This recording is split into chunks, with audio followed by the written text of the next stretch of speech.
There's an economic spiral in EU5 that's universal. The beauty of it is that anyone can use it, regardless of nation, RGOs, or your income. What does it revolve around, you ask? Well, tools. Lots and lots of tools. So don't be a tool. Press that subscribe button, and by the end of this video, you will have learned an opening strategy that will carry you through the early game. And for this purpose, I've selected Poland as a test country. They have an average starting income, okay RGOs, but nothing to make a trade-reliant economy on, and sufficient early game risk, people that we could end up in conflict with, that can represent a normal EU5 game. So sit down in the Jadamsan school, and here is the theory. It all comes down to tools, as they're involved in pretty much every industry in EU5 in some shape or form. And even tools themselves. Ask yourself, what makes tools? Well, usually you'll be using iron, either through market villages or tool guilds themselves. And we're lucky enough as Poland that we've got a considerable surplus of iron. But what if you didn't have this surplus? Well, what makes iron? It's coal. And where does coal come from? Wood. And what about lumber? Well, you can obviously use an RGO, but if you don't have one, then the simplest way is a lumber mill, which makes lumber out of tools. So do you see how this is starting to go around a little bit of a circle? Well, welcome to the most generic economic spiral that anyone can use in the EU5. So why does it work? Well, let's first consider what happens when you have a gigantic surplus of tools. So as with anything in economics, if you increase the supply and the demand stays constant, then the price will decrease, which means that your tool industries are going to be more efficient, as the price to buy the tools to use is going to be cheaper. And because they're more efficient, it means that your economy as a whole is vastly more efficient. And don't forget, you can make high quality goods out of this too, not just low quality ones. To make books through scriptoriums, you need dyes, paper, and wood. And the AI in EU5 barely makes these, as they're quite complicated. So there's a bit of an untapped market for you. To make dyes, you need wood, which you can make with tools through lumber mills.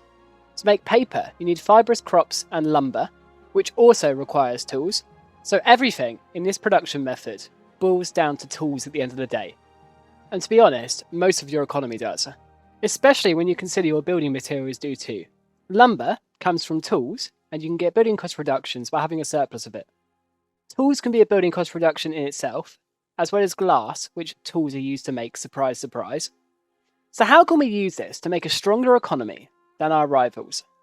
Well, you have to first figure out what stage of the cycle you're in. And for Poland, we have a large surplus of iron, lumber, and more fundamental resources like wool and livestock.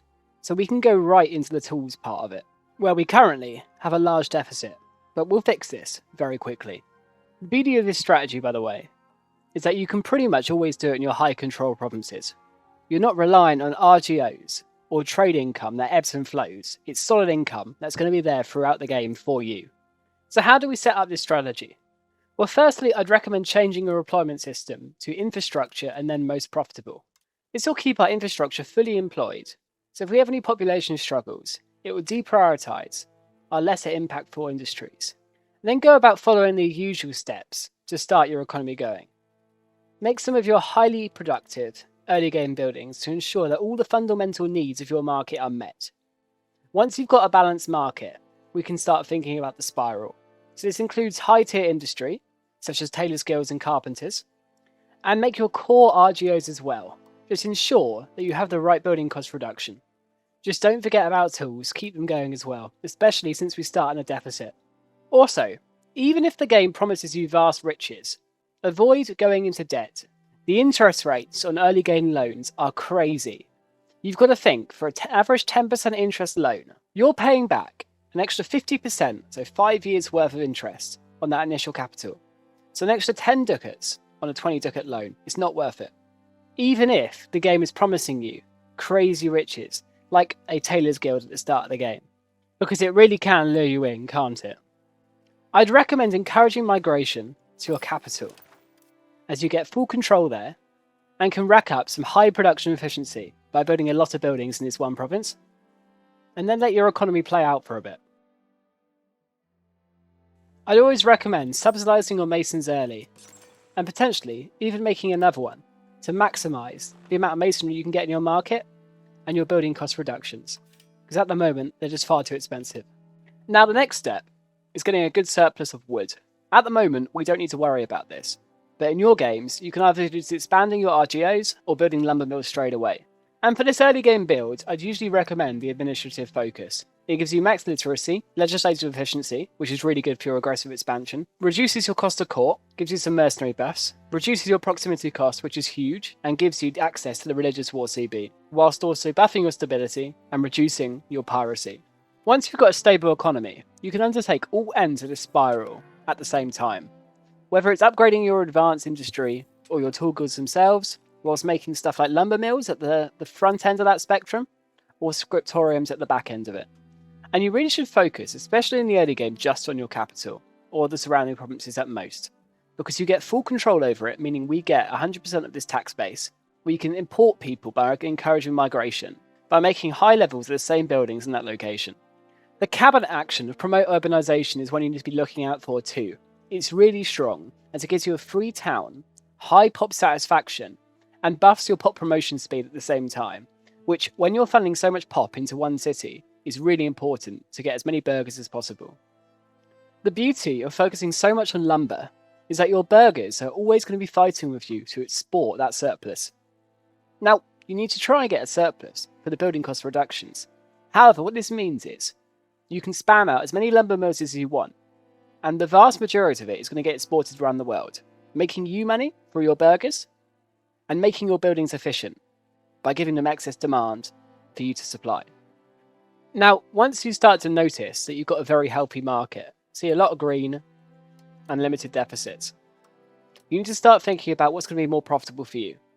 Focusing more on buildings in your capital and your high control provinces, or starting to make marketplaces and export your goods around the world. So we're going to chuck some marketplaces in, but we're going to avoid doing it in our capital, as we get the same buffs regardless, and increase their market access, whereas we already have 100% market access in our capital. This 100% market access means that we get the full 100% of our production method goes straight into our market. Whereas if you have a look at another city in Poznan, which only has 68% market access, as you can see, its production is vastly reduced because it's further away from our market. Therefore, for this strategy, especially as we're focusing so much on our capital, I'd always recommend you try and get a market centre right there, because not only do you get 100% market access, but being a market centre gives some incredible buffs to the province, increasing its building level cap, its institution growth, the market's trade capacity, giving you trade advantage, migration attraction, maximum stockpile capacity, and giving you some national buffs, like burger estate satisfaction equilibrium, destroy market cost reductions, and progressing you to mercantilism. But as you keep going, upgrade all sides of your economy, from your lumber mills to your top end in your scriptoriums. And by fulfilling all sides of this economic spiral, you will make more money. Your tax base will go up, you'll get more of a steady income, and you'll keep your economy growing.